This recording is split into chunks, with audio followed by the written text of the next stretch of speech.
The Syrian conflict dominates the G20 summit in Russia. Locally, a court hearing involving demand for journalistic material.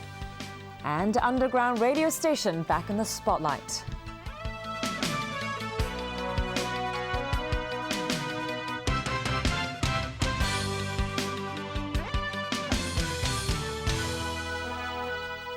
Good evening. World leaders are gathering in Russia for the G20 summit, in which Syria's brutal civil war is likely to dominate the agenda. On the one hand, host Russia will try to convince G20 members of the folly of a punitive strike on Syria. On the other side of the fence, the United States will be lobbying hard that Damascus has to be punished over the use of chemical weapons. On paper, the G20 summit in Russia this week, featuring the world's most advanced and up-and-coming countries, is supposed to focus on the world economy. But in reality, Syria and the pros and cons of a punitive strike over the use of chemical weapons last month will dominate the agenda. Today, Russian President Vladimir Putin, who's playing host, met his Chinese counterpart Xi Jinping, very likely discussing ways to counter American moves on Syria. Beijing and Moscow have made it clear that any attack without the clear backing of the United Nations Security Council would violate international norms and make a messy situation even worse. On the other side is US President Barack Obama, who says the evidence clearly shows chemical weapons were used to kill hundreds of civilians, and it was the Syrian regime that used them. So while Putin will try to do everything possible to stall an American-led attack, Obama will use the G20 meeting to convince a cautious world that hitting the regime of Syrian President Bashar al-Assad is morally just. Obama and Putin will not be meeting on the sidelines of the summit, given their sharp disagreements over Syria, plus the fallout from the Edward Snowden saga. But speaking in Sweden before arriving in St. Petersburg, Obama held out hope Putin might change his mind. I'm always hopeful, and I will continue to engage him. Because I think that international action would be much more effective, and ultimately we can end deaths much more rapidly if Russia takes a different approach to these problems. It's not just world leaders at the G20. NGOs are there too. They think military action will do nothing for Syria's 2 million plus refugees. If they can come together to bring the parties who are fighting in Syria to the negotiating table, set a date for the Geneva Peace Conference, and most importantly, push them into an immediate ceasefire, then the G20 will be able to really have achieved something. But with the differences between Washington and Moscow so stark, a negotiated peace seems unlikely anytime soon. Lawmakers in the US and France, two countries in favor of military action, have debated the use of force in Syria. The US Senate Foreign Relations Committee yesterday approved a resolution authorizing limited military intervention in Syria. Alan Booknear has that story. I move to vote on passage of the resolution. Is there a second? With a vote of 10-7, the Senate committee came out in favor of President Barack Obama's plan for a military strike in retaliation to a deadly sarin gas attack last month that the administration blames on Syrian President Bashar al-Assad. The compromise solution sets a 60-day limit on engagement and bars the use of U.S. troops on the ground. It sets the stage for a debate in the full Senate next week. Meanwhile, U.S. Secretary of State John Kerry and Defense Secretary Chuck Hagel went before Congress for a second day in an effort to convince them of the need for Obama's action plan. The world is watching, and the world is wondering not whether Assad's regime actually did this. I think that fact is now beyond question. The world is wondering whether the United States of America is going to consent through silence to stand aside while this kind of brutality is allowed to happen without consequence. A refusal to act would undermine the credibility of America's other security commitments, including the President's commitment to prevent Iran from acquiring a nuclear weapon. Ne pas réagir. In France, Prime Minister Jean-Marc Ayrault addressed the National Assembly, trying to make a case for a French military response. But the decision on whether to launch airstrikes was not put to a vote. Under the French Constitution, President François Hollande doesn't need approval for taking action, but he's under pressure from opposition lawmakers to secure one. And in Geneva, top officials from 4 nations harboring 2 million Syrian refugees issued a joint statement saying they badly need outside help to care for those who fled the violence. There are calls for a political solution to the crisis. We are facing the dramatic escalation of the Syrian conflict, namely with the use of chemical weapons. We strongly appeal to the international community to overcome existing differences and come together to stop the fighting. He described the response from the international community so far as frustrating. Alan Bookniat, TVB News. Here in Hong Kong, the High Court has dismissed the ICAC's application for commercial radio to hand over journalistic material relating to Liu Meng Hong, a former supporter of Chief Executive Leung Chun-ying. The anti-graft body is also seeking material from another media organisation, and that hearing has been adjourned. Stephanie Choi reports. The material the ICAC demanded from commercial radio and ICEN Affairs relates to interviews given by Liu Meng Hong claiming political persecution by Chief Executive Leung Chun-ying after their relationship soured. Having charged Liu with perverting the course of justice, the anti-graft body applied for a production order in court, targeting the radio station and the magazine. But High Court Judge Thomas Au pointed out today that commercial radio produced an affidavit on Tuesday to confirm that what is on the radio station's website is the interview in its entirety. The judge therefore dismissed the order. The lawyer representing ICEN Affairs Weekly said in court that they have no legal obligation to help in a criminal investigation. The magazine has asked to see details of the ICAC's application to understand the reasons behind its demand for journalistic material. Although the anti-graft body objected to that, the magazine has pledged not to reveal the content of the application or to use it for any other purposes. The ICAC has agreed to hand over 4 paragraphs of its production order application to ICEN Affairs Weekly tomorrow. The magazine will then have to respond within 14 days. Hearing will be adjourned until the 7th of October. Stephanie Choi, TVB News. In the closing statements in the court case involving Citizens Radio, the defense stressed that radio broadcasts are a basic right of expression that shouldn't be monopolized by commercial companies. But the prosecution pointed out that the law's the law, and those who break it have to face the music. Chan Kin-sing, Law Ham Chow, Ko Wah-ping and Poon Tak-keung were all present at the Eastern Magistracy for the closing arguments this morning.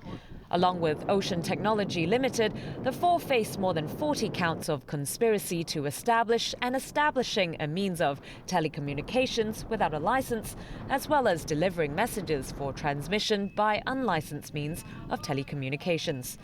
The case surrounds live broadcast events by the underground Citizens Radio, held in public areas in Causeway Bay and Mong Kok between April 2007 and November 2011.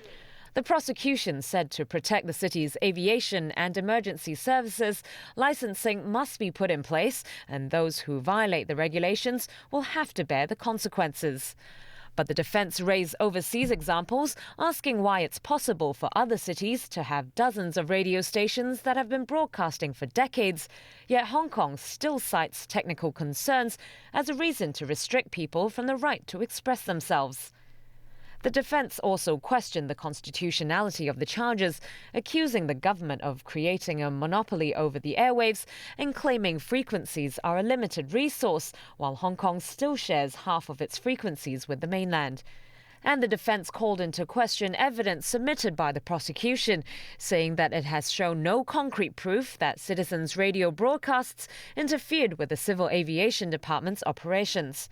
Tomorrow, the prosecution will present video footage recorded at the public events held by Citizens Radio. Cathay Pacific Airways says it has filed a formal objection to an application by budget airline Jetstar Hong Kong to operate here. Cathay said in a statement that granting a license to Jetstar Hong Kong would be against the basic law because Hong Kong is not its principal place of business. Cathay pointed out that the budget airline is a franchise of Jetstar in Australia and that management control would rest in Australia with Jetstar and its parent, Qantas Airways. And Hong Kong's flagship carrier warned approval of the application would set a dangerous precedent in giving air traffic rights to a company controlled by a foreign airline. Last month, aviation authorities gazetted Jetstar Hong Kong's application. Those that are against it can raise objections within 14 days of the announcement. Well, local tourism officials say the Kai Tak cruise terminal will be ready to welcome more passengers next month after a string of teething problems were reported at its opening. One of those problems was a lack of transport to the city, but the Tourism Commission says it's come up with solutions. Jarda Silva reports. The new Kai Tak cruise terminal had a bumpy start in June when the first batch of tourists disembarking there struggled to find transportation to the city, a situation the Tourism Commission promises will not happen again. When another round of ships are visiting Hong Kong, the transport arrangements would be further improved in that we will have better communications with the taxi trade. We will have better coordination of free or paid shuttle buses. We will introduce the new green minibus standing service. But that wasn't the only problem the terminal faced when it opened. Rainwater leakage problems are also being fixed, according to officials. As for the low number of bookings, with only 32 ships coming into port from October until the end of next year, the Commission is putting extra effort into promoting the cruise industry. Between the 20th and the 23rd of September, it will organise, along with the Travel Industry Council and the Tourism Board, Hong Kong's first ever Cruise Holiday Expo, which will take place at the terminal. The venue has already been used to stage a couple of car shows. And Jeff Bent, a managing director of Taiwan International Ports, says it will use the venue to stage exhibitions as well. The terminal's operators have signed a memorandum to attract more cruise ships between Hong Kong and Taiwan. Juan da Silva, TVB News. And still ahead in the news tonight, Hong Kong developer snaps up prime Shanghai plot. Controversy over a 5-year-old boy pilot. And Rafa Nadal advances in Flushing Meadows.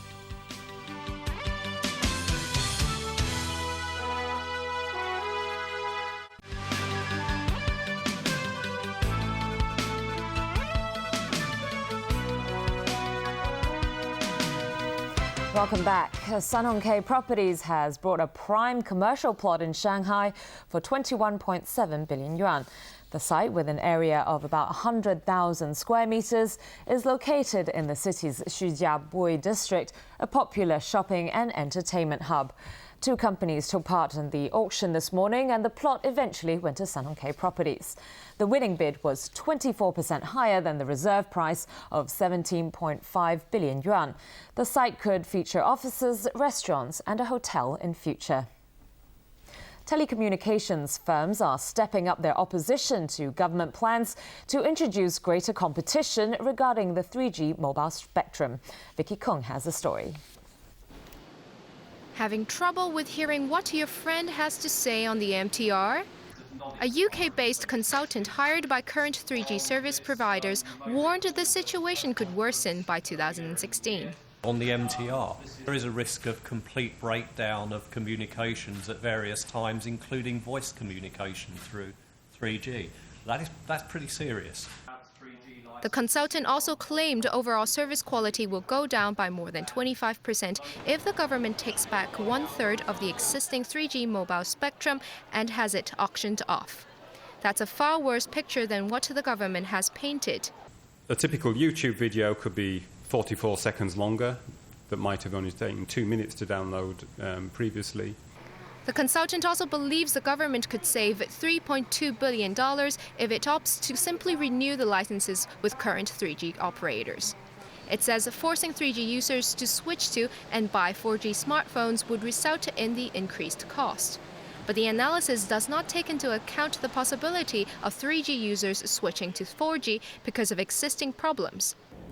The Office of the Communications Authority insists introducing other bidders into the industry will increase competitiveness. But one expert we talked to today said there could be a catch. In the short term, for the newcomer, they have to pay for the license. The the overhead will be higher. As a result, the price may be higher. The 3G licenses of the 4 incumbent telecommunications companies will expire in October 2016. Ofca is expected to come up with a relicensing approach by next month. Vicky Kong, TVB News. The Foreign Ministry in Beijing will seek clarity through diplomatic channels from the Philippines about the concerns of the families of the victims of the Manila hostage crisis. That's according to a senior Beijing official who spoke to Secretary for Security Lai Tung-kwok during his visit to the capital. Jenny Lam reports. Lai Tung-kwok wrapped up a 4-day visit to the capital this afternoon. He said Vice Foreign Minister Xie Hangshang told him during a visit that he sympathized with the families of victims of the Manila hostage crisis in 2010 and will seek answers from the Philippines through diplomatic channels as soon as possible. The families want a formal apology and compensation, hold certain Philippine officials responsible, as well as measures to ensure the safety of Hong Kong travellers there.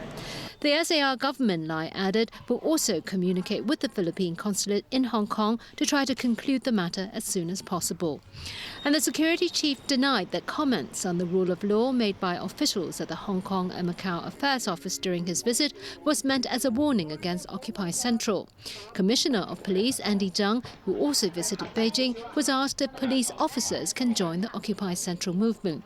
He said although officers have their civil and political rights, they are also bound by regulations within the force. Jenny Lam, TVB News. A mainland official who was snapped smiling at the scene of a fatal traffic accident was sent to 14 years in jail after being found guilty of bribery charges and holding property he couldn't account for. Yang De-tai was sentenced at the Xi'an Intermediate People's Court. His downfall was triggered by the notorious smiling photo of him at the accident scene in August last year, which triggered a public outcry. More pictures of him circulated online, highlighting his lavish taste in watches and luxury goods, and authorities later opened an investigation into him. Well, staying on the mainland, and a 5-year-old boy has become the youngest person on record to fly an airplane. But that's not without controversy. He Yide, who's known by the nickname Duo Duo, trained for 20 days at a flying club in Hebei province. He was barely tall enough to reach the plane's pedals. He was accompanied on the flight by a flying instructor. Duo Duo and his father have been figures of controversy because of some other public stunts. When he was 4, the father led the son up Japan's Mount Fuji and had him sail a boat all by himself. But it was a video of Duo Duo running nearly naked in the snow while on holiday in New York that set off a storm of controversy. The video went viral and had people questioning whether the father was teaching toughness or just being abusive. And back overseas now, Mexican President Enrique Peña Nieto has become the latest leader to speak out against revelations of spying activity by the U.S. National Security Agency. He called on Washington to investigate allegations made on a Brazilian news network that the NSA monitored Peña Nieto's communications before he became Mexican president. He said if proven true, it would be an illegal act.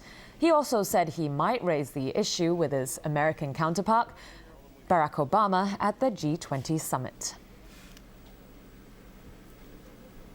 Venezuela's Electrical Energy Ministry says a protective mesh that came apart and fell on some power lines was responsible for a blackout on Tuesday. The energy minister said that caused a short circuit that plunged 70% of the country into darkness.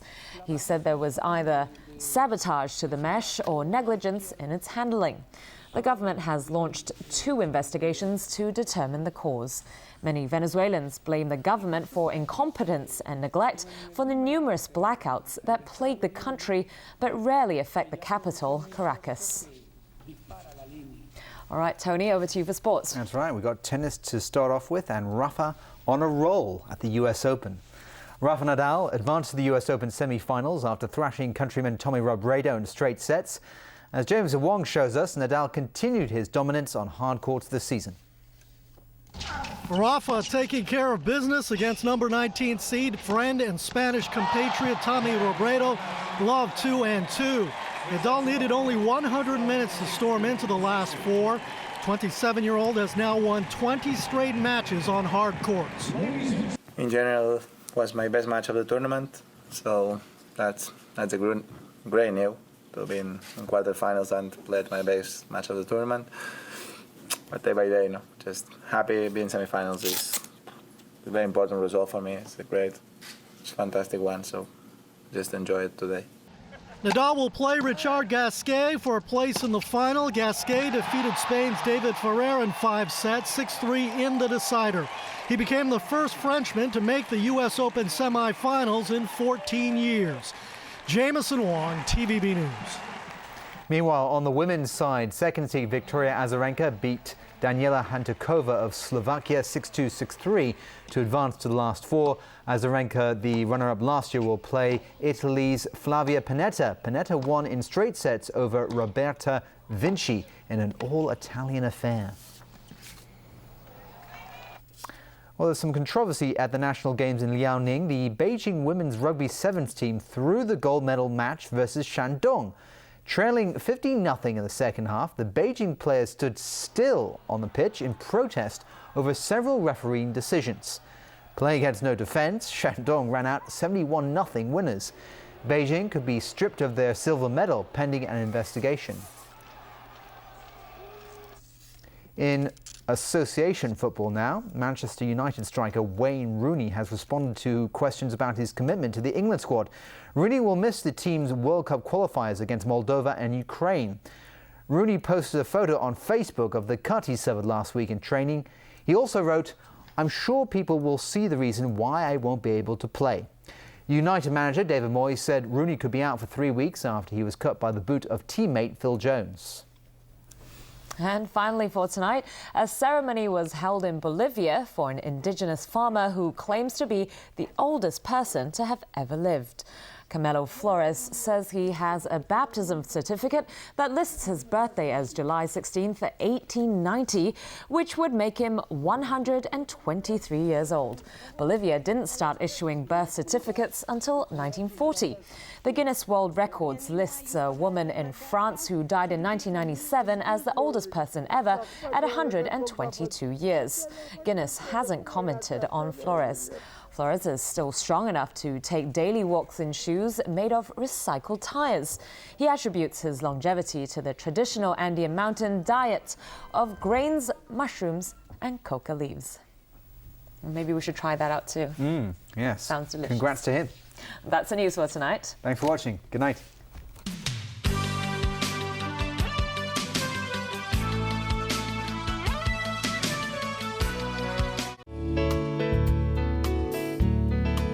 Good evening. The weather was cloudy with occasional rain and a few squally thunderstorms. And as tonight's situation chart shows, a trough of low pressure continues to bring unsettled weather to the coastal areas of Guangdong. Today's temperatures ranged from 23.6 to 25.1 degrees, and the relative humidity was between 94 to 100%. Moderate to fresh easterly winds. The current temperature is now 24 degrees Celsius, with the relative humidity standing at 99%. 197.7 millimeters of rainfall has been recorded since midnight. So Freddie, how's the weather tomorrow?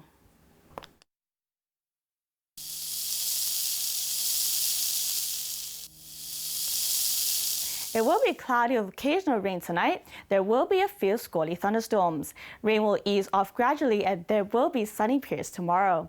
Temperatures will range between 24 and 28 degrees. It will be mainly fine over the weekend. Tomorrow's API is forecast at 15 to 85 and the pollution level will range from low to high. And the maximum UV intensity forecast for tomorrow will be about 7. And here's the latest global weather update. Showers in Shanghai, cloudy in Taipei and Xiamen. Cloudy in Guangzhou and Chengdu, showers in Macau. Cloudy in Beijing, Seoul and Tokyo. Thunderstorms in Bangkok, rain in Ho Chi Minh City and Manila. Showers in Kuala Lumpur, thunderstorms in Singapore, showers in Jakarta.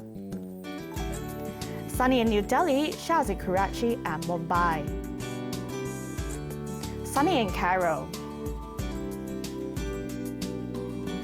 Sunny in Brisbane, bright in Sydney, cloudy in Melbourne, sunny in Auckland. Sunny in Toronto. Showers in Vancouver, sunny in San Francisco. Rain in London, thunderstorms in Paris, sunny in Zurich. And that's the weather. Have a lovely evening.